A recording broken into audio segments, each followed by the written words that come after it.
This is Lexington.Freedom Seekers Team 2 reporting live to talk about post-apartheid conditions. Although the post-apartheid of South Africa promised a democratic revolution of economic and racial equality, its historic system of legal segregation is no longer in place. However, South Africa is still racially segregated under the ANC. Over 2.1 million South Africans live in shacks. In Johannesburg and Cape Town, the majority of the blacks live in slums. In addition, a majority of South Africans do not have electricity nor running water or clean water. During the apartheid, some South Africans were allowed to live near cities, which then caused forced labor of blacks. They were paid minimum wage. This later led to the separation in poorer classes of blacks in South African society. As one of the results, 1.6% of the total population earned 1/4 of all personal income. We still have to keep in mind these statistics of South Africa, knowing 13% of the total population are white. South Africa unfortunately just passed Brazil in being the most unequal society in the world. This is unfortunate because the movement of the ANC fought to make South Africans a more integrated and racially and economically equal, yet post-apartheid they are still segregated. Now we're here to speak with Brian about the economy in South Africa. Well, it happens that poverty has also been heavily influenced by unemployment, as 59% of the population don't have jobs.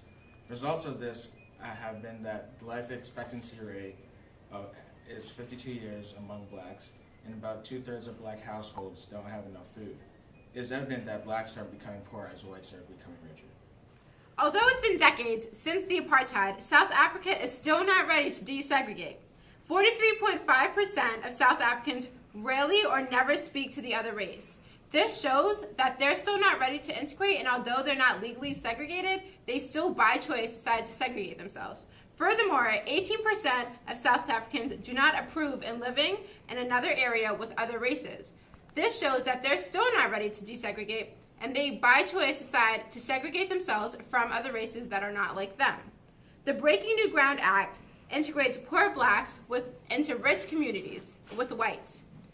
The whites in these communities aren't too fond of this act because they believe that it will increase the crime rates in their community as well as decrease the income property levels. 20% of the race do not approve of working or taking orders from someone of the other race. The people of South Africa choose to segregate themselves, even though integration is now legal in South Africa. Also, 41% of the South Africans find it difficult to understand the cultures of other races. South Africans are still not ready to learn cultural diversity or integrate among themselves. Now here's Brian talking about the racial differences in South Africa. But why are blacks poor?